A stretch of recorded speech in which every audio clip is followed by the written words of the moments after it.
The top NBA analyst Brian Windhorst recently just went on the Rich Eisen show, and he said something that most are unwilling to admit about the New York Knicks. The Knicks have married the ultimate star with the ultimate leader, with the ultimate supporting cast, because they've got this history with them, with the ultimate front office, with a coach that empowers them, which normally you would say you got to be real careful letting the inmates run the asylum. But what if the leader of the team is like holds everybody accountable and has a 10-year history with them, and it's the right coach for the right team, and you also have this incredible fan base that love. I mean, it's sort of like a little bit of a merry-go-round. So, you try to keep the positive vibes going, but it's a real special group. It's been 3 weeks since the Knicks completed their historic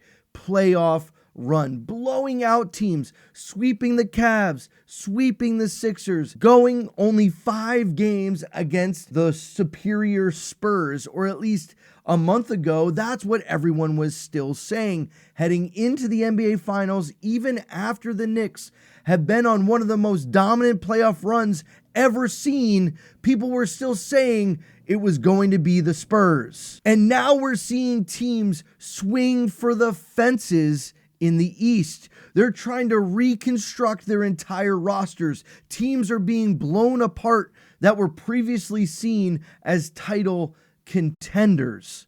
But why? Yes. They're breaking some teams. Boston doesn't think they're better than them. Like, that's essentially what this is doing. Just keep talking. Charlotte had, Charlotte was sort of an ascendant team. They don't think they're going to be good enough. They trade LaMelo and Miles Bridges. Cleveland is trying to hold their team together. Detroit, I think, can improve. Yes. I think one of the reasons why Toronto is going for Kawhi is they're like, wait a minute. Like, because who in the East are we seeing Miami, I think, has good potential to get better, but they're not right now ready to beat the Knicks 4 out of 7 with this roster. Now take note, Brian Windhorst is saying this even before he knows the details of the Brown trade to the 76ers. He doesn't know that Jaylen Brown has been sent just for an aging Paul George, and that the Celtics basically have blown their entire team apart for almost nothing because they realize they can't win as currently constructed. And I think we must agree that the adage holds true.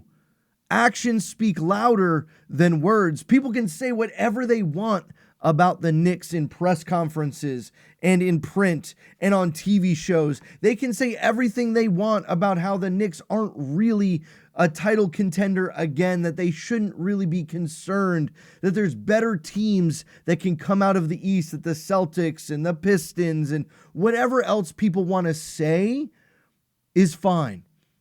It's the actions of general managers and teams that speak far louder.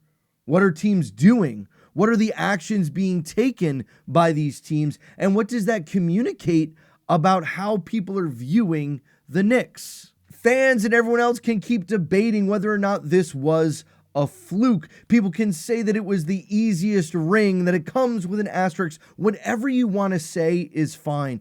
But when teams are starting to trade assets and blow up the construction that they've worked hard to build, something just doesn't quite sit right.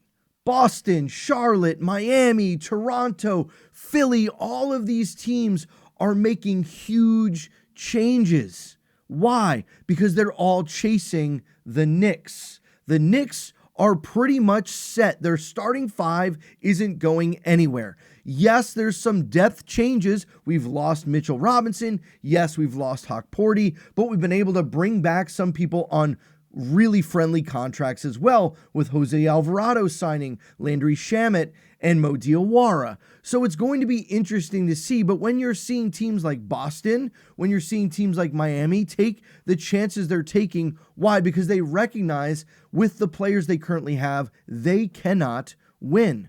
Now, it could also be a reaction to knowing that they won't be able to get past the Spurs or OKC either. But first, they have to try to get out of the East, and there should only be one team right now seen today as the favorite to repeat as the Eastern Conference champion, and it's the New York Knicks. Charlotte was a team on the rise that had some exciting pieces, but not anymore. The Miami Heat desperately needed a superstar, so they shipped off all of their future assets and some of their exciting players to get one, basically gutting the roster a la what the Knicks did for Carmelo Anthony. Toronto knew that they couldn't compete, so they had to go out and get Kawhi Leonard, so on and so forth. It just keeps going.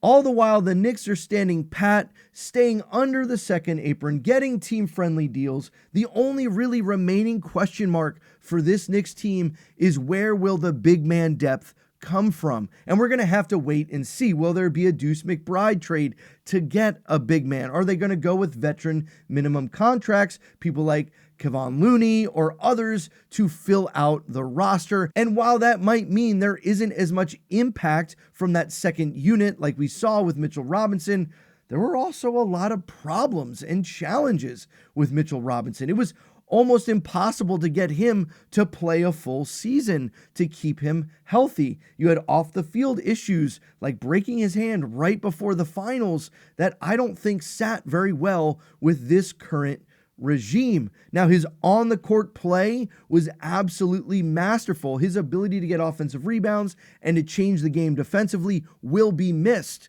But we also saw his free throws become even more of an issue in the playoffs. So while the Knicks have not had any big changes, they've had some losses, I don't think we can underestimate the things that Brian Windhorst has said, particularly when it comes to culture, when it comes to coach, when it comes to leadership. These things are set for the Knicks. This culture that's been built with Jalen Brunson and the Nova Knicks, with Josh Hart, Mikal Bridges, Karl Anthony Towns being selfless and stepping into those roles, OG Anunoby, the silent assassin, doing everything and anything.